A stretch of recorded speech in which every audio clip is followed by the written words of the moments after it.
হচ্ছে যখনই হচ্ছে তারা একটা টাস্কে যাচ্ছে, এত বড় এত ধরনের আমলাতান্ত্রিক জটিলতায় তাদেরকে পড়তে হয় যে কর্মতৎপরতা একটা মানুষ, ধরেন আমিও যদি ওই চেয়ারটাতে বসি, আমাকে এত ধরনের আমলাতান্ত্রিক জটিলতার মোকাবেলা করে আসতে হবে, এত ধরনের মন্ত্রণালয় ঘুরে একটা সামান্য একটা কাজ আদায় করতে হবে যে আমার কোনো কিছু করার ইচ্ছাটাই আস্তে আস্তে নষ্ট হয়ে যাবে। সো এইটা আমি খেয়াল করেছি যারা সরকারের অনেকেই দেখেছে যারা সরকারে গেছে বা অনেকে অন্য মন্ত্রণালয়ে ছিল, তাদের বেটার পারফরমেন্স থাকার কারণে তাকে একটা মন্ত্রণালয়ে আনা হয়েছে।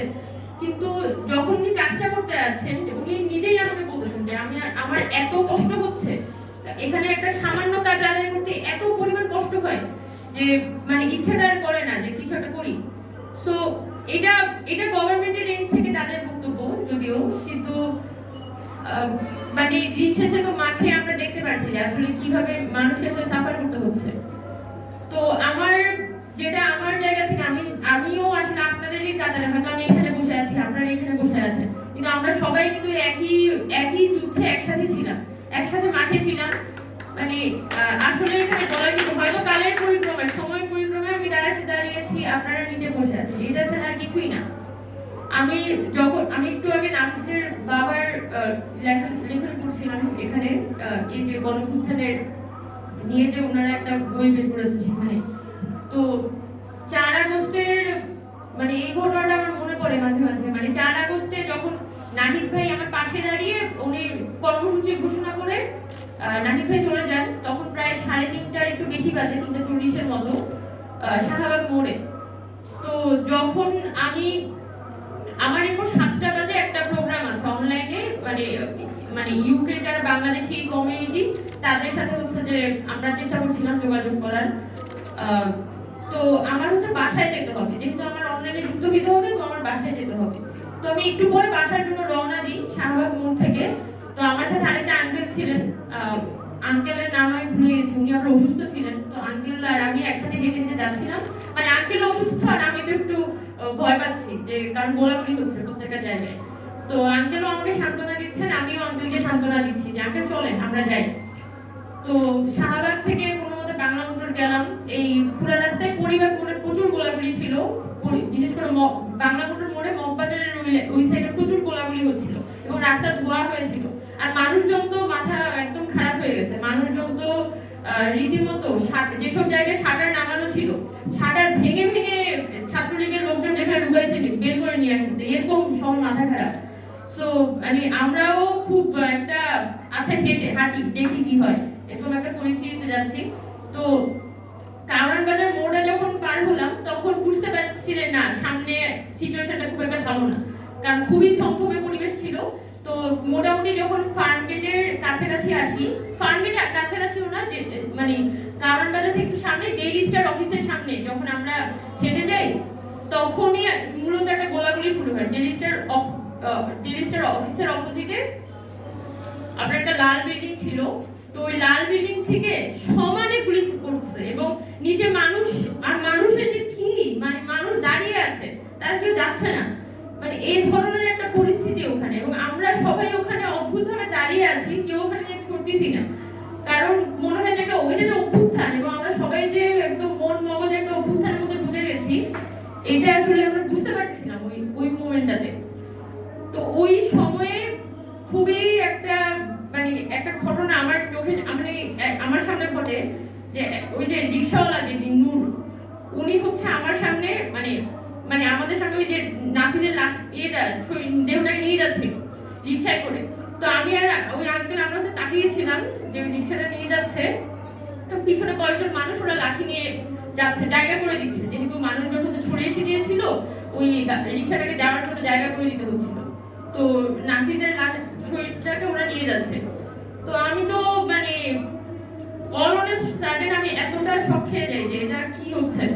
তো এর মধ্যে আবার সাথে সাথে প্রচুর গোলাগুলি শুরু হয়, ভয়াবহ গোলাগুলি, যে ফার্মগেট মোড়টাতে ভয়াবহ গোলাগুলি, ছাত্রলীগ আর পুলিশ একসাথে গুলি ছুটতেছিল। আর আমরা তো রীতিমতো একটা আতঙ্কের মধ্যে সবাই পড়ে যাই, পরে যে যার মধ্যে ছোটাছুটি। আর আমার সাথে যে আঙ্কেল ছিল, আঙ্কেল আবার বুঝতে পারতেছিল না যে ওনার কি অ্যাকশন নিতে হবে। তো আঙ্কেল হেঁটে হেঁটে চলে যাচ্ছে ফার্মগেট মোড়ের দিকে, আর আমি পিছন থেকে ওনাকে ডাকতেছি, আঙ্কেল আপনি যায়েন না, আমরা একসাথে এই গলিতে ঢুকি। তো আঙ্কেল আমার কথা শুনতেছেন না, তো আমি দেখি উনি হেঁটে হেঁটে চলে যাচ্ছে, আর আমাকে সিদ্ধান্ত নিতে হচ্ছে আমি কি করবো এখন। তো আমি দৌড়ে একটা গলিতে ঢুকে যাই। এরপর আরো অনেক কাহিনী গলির আরেক মুখেও প্রচুর গোলাগুলি হচ্ছিল, ওখানেও আমি দেখি যে একজনের লাশ টেনে নিয়ে যাচ্ছে। ইট ওয়াজ ভেরি ভেরি মানে খুবই ট্রমাটাইজিং ইভেন্ট ছিল। বাট ঘটনা যেটা হয় ওই বিষয়টা আমি ভুলে যাই, মানে এত কিছু হচ্ছিল একসাথে ওই ঘটনাটা আমি ভুলে যাই। এবং আমি যখন বাসায় পৌঁছাই, আমার ভাই আসে, পরে ভাই এসে আমাকে নিয়ে চলে যায় শাহবাগ সরি আমার ভাই হচ্ছে প্রেস ক্লাবের দিকে আসে 6টার দিকে, ওখান থেকে হচ্ছে আমাকে নিয়ে যায়। তো প্রেস ক্লাব গোলাগুলি হচ্ছিল, আমার ভাই একটা কোন একটা গলির মধ্যে ঢুকাইছিল, সে আমাকে শুধু বলে তুমি প্রেস ক্লাব আসো যে কোনো ভাবে হোক। তো প্রেস ক্লাবের ওখানে গোলাগুলি হচ্ছে। সো আমরা অনেক কাহিনী করে প্রেস ক্লাব পর্যন্ত গিয়েছিলাম। এবং যেই মুহূর্তে আমি বাসায় যাই তখন আমি শুনি যে শাহবাগে গুলি হচ্ছে, গুলি হয়ে 3জন মানুষ মারা গেছে এবং ওই 3জন মানুষের লাশ নিয়ে মিছিল করে শহীদ মিনার পর্যন্ত মানুষ গেছে এবং ওই মিছিলের উপরে গুলি হয়েছে। তো মানে এই যে ইভেন্ট গুলো, এই যে মানুষ যে এত কিছুর মধ্য দিয়ে গিয়েছিলাম আমরা, এটা তো আসলে আমাদের জীবনে আমরা কখনো ভুলতে পারবো না। এই যে নাফিসকে যখন আমার সামনে নিয়ে যাচ্ছে আমি ভুলেই গিয়েছিলাম যে এটা কিছু একটা হয়েছে আমার সাথে। তো সেদিনই ধরেন রাত 7টা 8টা 9টার দিকে হুট করে আমার সামনে একটা ছবি আসে, যে মানে ওই ছবিটা ফেসবুকে প্রচুর সার্কুলেট হচ্ছিল, নাফিসের ছবিটা। তখন আমি হুট করে খেয়াল হয়ে এই ছেলেটাকে তো আমি দেখছিলাম, আমার কিছুই মাথায় না, আমি শুধু মাথায় আসছে এই ছেলেটাকে আমি দেখছিলাম। তো পরে তো আর কিছু বলার সুযোগ হয়নি। বাট যখন পরবর্তীতে ডেইলি স্টারে রিক্সাওয়ালা নুননবী ওনার যখন বক্তব্য করছিলাম, তখন আমি মিলানোর চেষ্টা করি যাচ্ছে এই ছেলেটাকে আমি দেখছি মনে হচ্ছে, কিন্তু মানে রিক্সাওয়ালার বক্তব্যে যখন আমি দেখি যে ওই মানে নাফিসকে উনি ফার্মগেটের সামনে দিয়ে নিয়ে যাচ্ছিলেন, তখন আসলে আমি হয়ে যায় না, ওকে আমি ওখানেই দেখছিলাম। এই যে মানুষের যে আমরা সবাই যে আসলে একটা ভয়াবহ অনুভূতির মধ্যে দিয়ে গিয়েছি, আসলে নতুন বাংলাদেশটাকে দেখতে মনে হয় না যে আমরা আসলেই কিছু একটা অ্যাচিভ করতে পেরেছি। তো এটা সবাই, এই যে যন্ত্রণা, এটা একটা কম্বাইন্ড যন্ত্রণা। আমাদের যে অ্যাচিভমেন্ট এটাও যেমন কম্বাইন্ড অ্যাচিভমেন্ট, আমাদের যে একটা বর্তমানে যন্ত্রণা সেটাও আসলে একটা কম্বাইন্ড যন্ত্রণা। তো ওই স্মৃতিগুলো আর মনে না করি। তবে আপনারা ধরেন আমার সামনে যে ও বসে আছে, মানে আমি জানি না আজকে 5 মাস ধরে এইভাবে থাকা ইটস সো ডিফিকাল্ট, অনেক ডিফিকাল্ট, মানে আমি কিছু বলার নেই। কিন্তু আজকে আমি শুধু আশা করবো যে আমাদের যারা বর্তমান সরকার আছে এখানে, তারা জুলাই ফাউন্ডেশন নামে একটা ফাউন্ডেশন করে দিয়েছে। হয়তো তারা বলেছে নিহত যারা আছে তাদেরকে তারা 30 লাখ টাকা করে দিবে, আর আহতদের জন্য তারা 1 লাখ টাকা করে ঠিক করেছে। কিন্তু আমরা যতবার তাদের সাথে কথা হয়েছে ততবারই বলেছি যে একজন আহতের কখনোই 1 লাখ টাকায় পোষাবে না, কারণ যার যে পরিমাণ ক্ষতি মানে বিয়ার করতে হচ্ছে এখনো পর্যন্ত, ওইটা আসলে 1 লাখ টাকা দিয়ে কখনোই মিট করা সম্ভব না। আর বিষয়টা তো শুধুমাত্র টাকার অ্যামাউন্ট না, সরকার দেখা যাচ্ছে খুবই ভাবে চিন্তা করছে যে আচ্ছা টাকা দিয়ে দিলাম, লিস্টিং হইলো, মানে খুবই কনক্রিট কিছু বিষয় চিন্তা করছে, কিন্তু উত্থানে যাওয়ার কারণে এখানে আহত হয়েছে। তো ওই কথাটা হয়তো আমাদের আরো গভর্নমেন্টের কাছে পৌঁছাতে হবে, আর কম্বাইন্ডলি পৌঁছাতে হবে। এটা শুধুমাত্র আমি একা দিয়ে বললাম বা কয়েকজন সমন্বয়ক দিয়ে বললো কাজটা হয়ে গেল, বিষয়টা এরকম না। বরং যত বেশি আসলে আমাদের একটা কম্বাইন্ড মেসেজ পৌঁছাবে, তত বেশি আসলে গভর্নমেন্টও এই বিষয়টা তাদের স্মরণে থাকবে।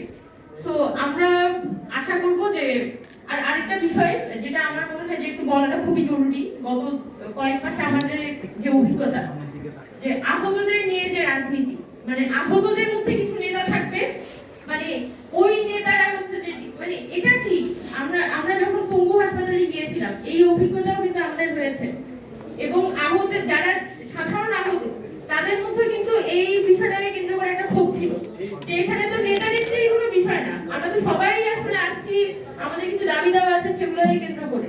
কিন্তু এই যে এখানে আবার একজন এক ধরনের পলিটিক্স করবে, ওটাকে কেন্দ্র করে আরেকজন পাল্টা পলিটিক্স করবে, এভাবে গ্রুপিং হবে, ছোট ছোট আহতদের গ্রুপিং হবে, এবং ওই গ্রুপগুলো হচ্ছে এখন নিজেদের একটা জায়গা করে নেওয়ার চেষ্টা করবে।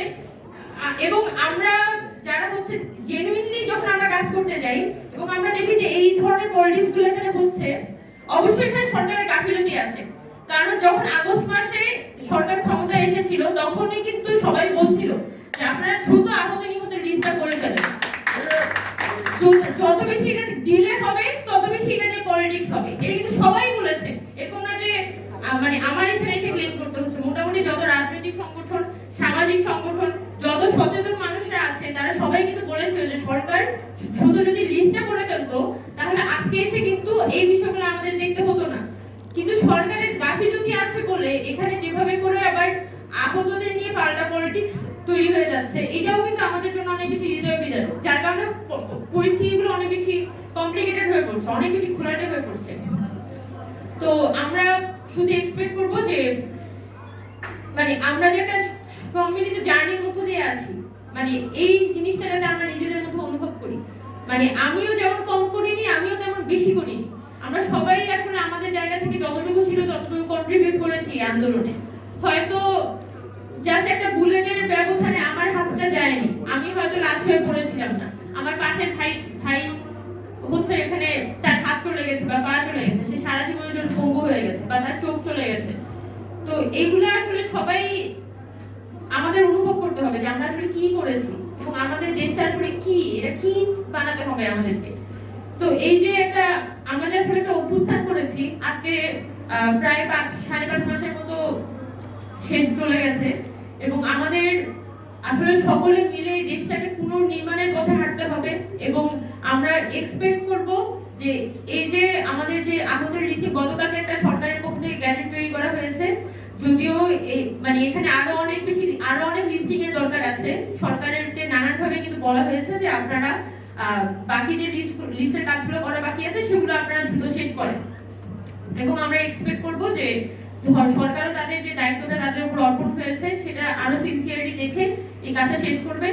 আর একটা বিশেষ বিষয়, বিশেষ কথা যে আহতদের পুনর্বাসন, সরকার যদি জুলাই ফাউন্ডেশন যদি মনে করে যে এটা শুধুমাত্র তার একার দায়িত্ব বা তাকে হচ্ছে মানে টাকা জোগাড় করে এনে হচ্ছে মানুষকে মানে পুনর্বাসন করতে হবে, বিষয়টা এরকম না, বিষয়টা এরকম হওয়ার দরকার নেই।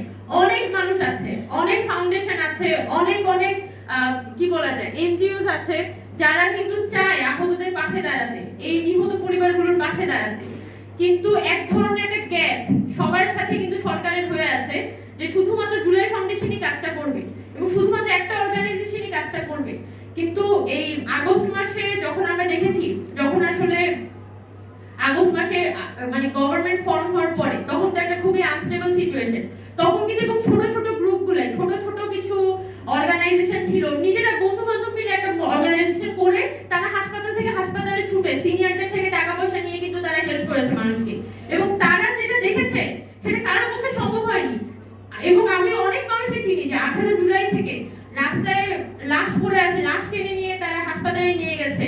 এবং অনেক ঘটনা, অনেক অজানা ঘটনা কিন্তু এই ছোট ছোট ভলান্টিয়ার অর্গানাইজেশনগুলোর কাছে আছে, যাদের কোনো অ্যাক্সেস আসলে সরকারের কাছে নাই।